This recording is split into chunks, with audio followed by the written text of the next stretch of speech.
An American has been jailed in Thailand for a negative hotel review. Romanian villagers reelected their dead mayor. And marijuana gummies helped NHL players survive a stint in the bubble. These are the weird stories for Tuesday on Weird AF News, the only daily weird news podcast hosted by JONESY, a comedian in Los Angeles. See why I mixed it up there? You're listening to Weird AF News with JONESY. A man has been put in prison in Thailand for a negative hotel review. Who knew that this was possible? I've left some reviews that aren't very pleasant. Most of my reviews were glowing, by the way, but I've left a few stinkers, of course. And I've left many funny reviews as well. If you want to follow my Yelp account, it's pretty hilarious. It's Funny Jones, of course. Did you know that Thailand apparently has some of the strictest defamation laws in the world? An American man living in Thailand is experiencing this firsthand right now because he's being sued for a negative hotel review that he left online. How is that defamation, though? It's just a review, right? I mean, we leave reviews all the time. Nobody's suing anybody for defamation over these reviews as far as I know. It's just democratic. You leave a review that's good, someone leaves a review that's not so good, and it works itself out in the end. If you offer an amazing service or product, at the end, you're going to win. Trust me, I've experienced that firsthand with Weird AF News because I've gotten some bad reviews. But I've kept at it, and I've tried to put out a good product, and the good reviews have rolled in and just taken over, especially on Amazon, where the positive reviews have certainly outweighed them all. And I got my stars up to about 4 after having, 2.5 stars for a long time because of all the bad reviews. This is just the nature of online reviews, and you got to live with that. But apparently this hotel refused to live with the bad review. They arrested this man at the school he worked at for posting this 1-star review on Google about the resort he was at in Koh Chang. He was then dragged 250 kilometers away to face a complaint made against him by the resort owner in court. Well, since it was a Friday, he ended up spending the weekend in jail before he was able to post $3,000 bail. What the heck is this? This is terrible. Let's read the review. What did he write about this hotel that was so bad?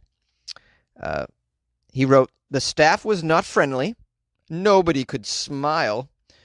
The restaurant manager was very rude and full of himself. He is from the Czech Republic. There are other hotels with better, friendlier staff. Avoid this place as if it was the coronavirus." Well, it's kind of a lame, bad review, to be honest with you. It sounds to me like he just doesn't like people from the Czech Republic. That's what's going on here. I mean, I find it hard to believe that nobody was able to smile there. Although, we're in the middle of a pandemic, so maybe smiles are hard to come by. But if you have any business at all as a hotel during the pandemic, you really should try to smile, because a lot of hotels are not even operating. Although maybe the employees are not pleased to have to work during a pandemic. Especially having to be around an American that's visiting them. Everybody knows the Americans, they can't keep the pandemic under control. Like 1/15 of them have the damn virus. So not pleased to see an American in their hotel, perhaps. And so maybe that's why they're not smiling. I still think it might be something to do with the check. The hotel claims they tried to reach out to the guest on several platforms, but he refused to negotiate. The hotel asked that the guest delete the reviews and told him he needed to refrain from leaving any reviews about the hotel in the future, please. And he did not, and that's why they took him to court, apparently. I mean, I don't know what you do about this, but certainly the government shouldn't allow businesses to just sue people over reviews. That's just not right. I mean, first of all, you're going to push away the tourists. They're just going to assume that they can treat a tourist however they feel like because there's no repercussions. The review is sort of like some insurance to make sure that you perform your duty and your service or whatever you provide a product that's acceptable. Otherwise, you get a bad review. Now, I know there's a lot of people just writing bad reviews that just want to write bad reviews. I've experienced it myself, as far as the podcast goes. But those are few and far between, I think. Most people are reasonable. If you provide a good product or a service, you'll get a good review in return. I kind of like the review process that we have here. I think it's great. And I don't think you should leave a review in fear that you would have to, face some sort of legal battle, which is just going to take up your time and your money. I mean, at this point, it's like, why bother to go to Thailand? I mean, that's the sort of situation it seems to me like they're creating. But I could be wrong. I don't know. Do you guys agree? Call the show, 646-450-2012. Was that defamation or just a review? A village has re-elected a mayor that is dead. Bucharest, Romania. After handing Ion Aliman the victory in the election for local mayor, residents of a small village in southern Romania then went right to his grave to light some candles for him. Aliman was re-elected in a landslide for an unprecedented third term as mayor of the village of Defeselu. This is all despite having died from COVID-19 complications 10 days prior to the country's municipal elections. His death came too late to remove his name from the ballot, but the news of his passing spread fast through the village, which is home to just over 3,000 people. The popular incumbent would have celebrated his 57th birthday exactly on Election Day. He was a beloved man, and in order to honor him, hundreds of Defeselu villagers went to the polling stations and voted for Aliman despite him being dead. This is incredible.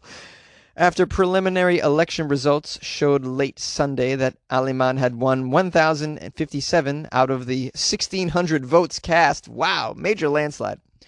A large group of villagers visited his grave to light candles and pay their respects. A video shared widely on social media showed people with flashlights and candles gathered around his grave, some of them saying, "This is your victory. We will make you proud. We know that from somewhere up there you are watching us." Aliman was a member of the left-leaning Social Democratic Party known as PSD. And so is his deputy, Nikolai Dobre, who told a local media that none of the other contenders got the same trust from the voters, of course. Asked if he voted for Aliman, he said, "I sure did." The election victory in Defeselu was a bit of sweet news, but only a little comfort for the PSD, as partial preliminary results showed Monday that they had lost the most closely watched contest, the one for the mayor of the capital, Bucharest. The article goes on about the national election, but I think the local story is much more fascinating, that a dead man was elected. It's a bittersweet story because he's not able to serve a third term, but clearly beloved by the 3,000 villagers. I wonder what will happen. It doesn't say what happens if you vote a dead mayor in. I mean, I don't know. Anybody familiar with politics in Romania? But, if the politics in the rest of the world is any gauge for what should be done, I think they should allow the dead mayor to, stay in office, because I think a dead mayor will do a way better job than a mayor that's alive. It's why give them a chance to screw anything up? Just, let the dead mayor sit in office for a year or two, and at least, no problems will be created by the mayor, which is what you'd usually see from mayors. I'm being very negative here, but man, maybe it's because I live in Los Angeles that I feel this way about the mayor. You like podcasts? You're listening to my podcast. Maybe you thought to yourself, I'd like to make a podcast. Too difficult. No, not with Anchor. Anchor has free creation tools that allow you to record and edit your podcast from your phone or your computer. Anchor distributes your podcast to Apple, Spotify, Stitcher, and more. They have advertising integration, so you can even make a little money off your podcast. Everything you need to make a podcast in one place. Download the free Anchor app or go to anchor.fm to get started. And good luck with your podcast. Good luck with your creation. Good luck with your life, man. Marijuana gummies helped NHL players survive a grueling stint inside the bubble.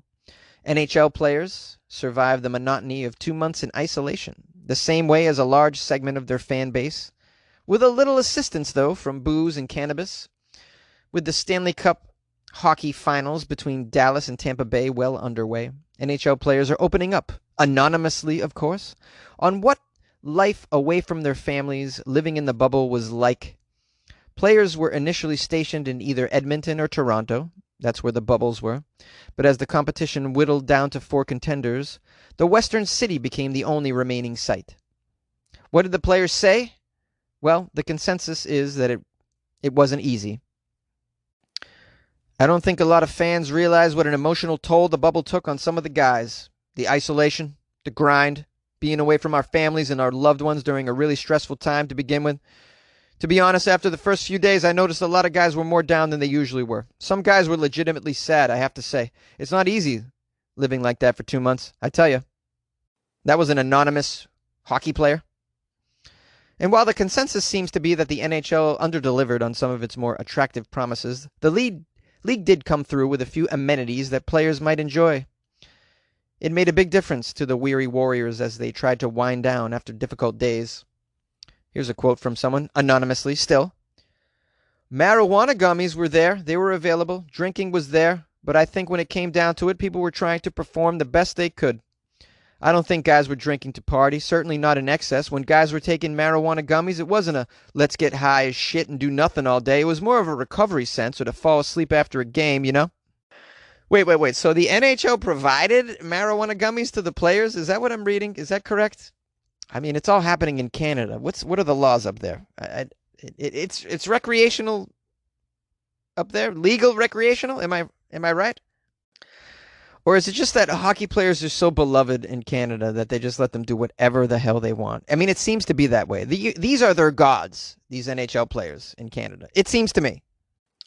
But hey, man, offering athletes some marijuana as a form of recovery is totally fine, in my opinion. I mean, there are certain sports where they actually test you for these things, but it all should be just allowed, as far as I'm concerned. It's relaxing. It's good for pain. It's good to get you to sleep. It's good for relieving some stress, winding down at the end of the day. Why not? It's just a little marijuana, that's all. And if you're stuck in a bubble, you're away from your girlfriend, your wife, your family, your children, your boyfriend, whatever you're away from.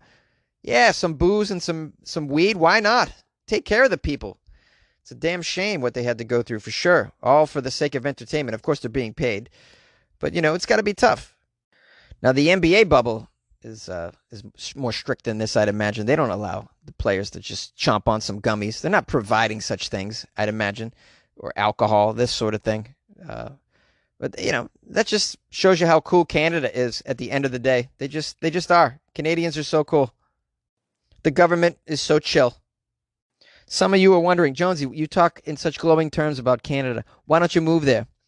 And the answer is, I'm not allowed there, okay? It's personal. No, it's not. It's COVID, and I'm an American. Hey, what's up, guys? This is Jonesy. Thank you for listening to another episode of Weird AF News. It was a short one, but it was informative, I think. Yes, we learned a lot about the world today, didn't we? Even maybe a lot about ourselves. I want to give some love to M as in Mom Corrigan, who left me a 5-star review on Amazon. The title is, I love this. I always get a kick out of this program. I have to hear it every night as part of my flash briefing. Keep up the great work. I especially love the Florida Fridays. It's a sad truth, but hilarious nevertheless. Thank you. Well, thank you, M. Corrigan, for what is one of the most warm, heartfelt, and polite reviews I've ever got. So this was lovely. This really made my day. Thank you so much for that. 5 stars too, which is just what I prefer. Out of all the stars, I like that there's 5 of them. Thanks, M. Corrigan, whoever you are, wherever you are, and keep listening. We got some nice reviews, or comments rather, on YouTube. Did you know the podcast is on YouTube? Yeah, I try and put it everywhere that people might listen. So if you find a place that it isn't, let me know, and I'll try to put it there. It's just contact me, funnyjones@gmail.com. So Team Rocket left me a comment saying, I miss seeing you on camera as you're a beautiful man. Nice podcast. Team Rocket is referring to a time when I first began the Weird AF News YouTube channel. I actually shot video of myself recording the show, so you got to see me as I recorded it. But I had to make a change because the quality wasn't so great. So now the podcast is up there. I upload the audio file, which is like high quality, so that it's just a better listening experience. And I think that's important. I think the listening, the audio is more important than the visual when it comes to podcasts. So, but I've been thinking about getting more videos of myself up there, and I'll figure out a way to do it, Team Rocket. Even if it means only doing it once a week or something, I can do that. I think I can set up a little video camera and a light in my closet and just do it that way. In the closet? Yeah, in the closet. Who wants to see video of me in a closet? Wow, what has my life become? Circe Sue also made a comment. Weird AF news when the apocalypse is over, LOL. I just heard that you wanted to come to Canada. You should come for some shows. Calgary is a good place for that. Yes, I've heard Calgary is very good for comedy shows, so maybe I'll get up there someday. I would love to. Unicorn Ninja wrote, hey, I'm a new listener and really enjoying your work. Your Vanilla Ice / coronavirus song was hilarious. I actually giggled out loud, and that's rare. Thank you for the great work. Thank you for the comment, Unicorn Ninja, and for having such a cool YouTube profile name. That's just dope. Unicorn Ninja. Very strange. I love it, though. I also got some calls. James and Angel from Texas, who I haven't heard from in a while. It's nice to hear from James and Angel. Still listening to the show. Still having a good time in Texas. I will definitely get to your porch one of these days, James and Angel. We can share some whiskey and watch the sunset on your porch in Texas. Wouldn't that be a nice time? I would love that. Of course, Michael from Iowa City called. Hilarious. Appreciate Michael as always. And someone new, Amanda from Wisconsin, who had some beef with my Wisconsin accent. I don't remember trying to do a Wisconsin accent, did I? I probably did, and it was probably terrible. And you're probably right, Amanda. So deserving. But thank you for calling in. Please call again. You guys can call the show 646-450-2012 as always. Check out the Patreon, patreon.com/weirdafnews, where you can, dive into some weird AF content that I've been putting up there for well over a year. I mean, there's enough bonus episodes to keep you occupied for a couple weeks just listening to bonus episodes. So if you'd like a little bit more Weird AF in your life, check out the Patreon, patreon.com/weirdafnews, and support Jonesy by buying me a beer once a month. It's pretty cool, right? All right. Thanks again for being a listener and a fan of the show. If you are, if you haven't subscribed yet, please subscribe to the show and tell a friend, and or don't. Just I guess overall, I hope you have a nice day. Yay! Hey, Jonesy. My name's Amanda, and I am calling from Wisconsin. I just listened to your podcast on Stitcher about the Wisconsin man from Racine, not Racine. I'm going to just throw in, you have a terrible Wisconsin accent. But the brain that he found, yeah, welcome to Wisconsin, home of beer, cheese, and serial killers. Bye! Hey, Jonesy, it's James and Angel in Fort Worth. It's been a while since we talked to you. Hi. We just wanted to touch base with you and tell you that this week's Florida Fridays was hilarious. You had me rolling. Of course, I'm rolling every day because I'm in a wheelchair. But, hey, that's neither here nor there.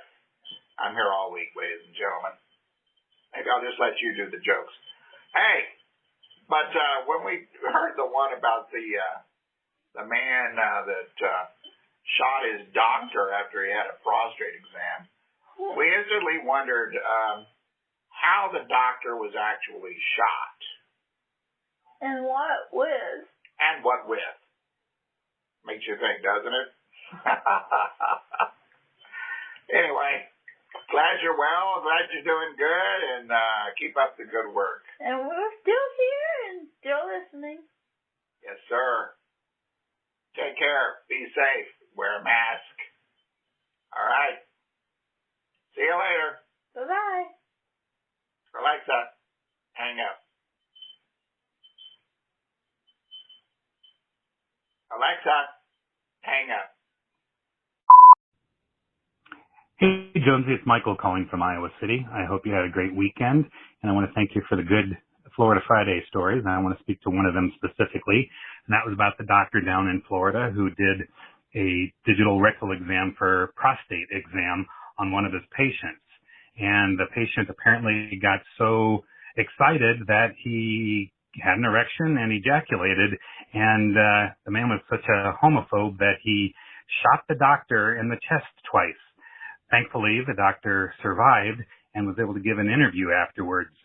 Apparently, the man took flight and left the state, but the purpose of me calling is to say that that has not been my experience at all with digital rectal exams for prostate examination.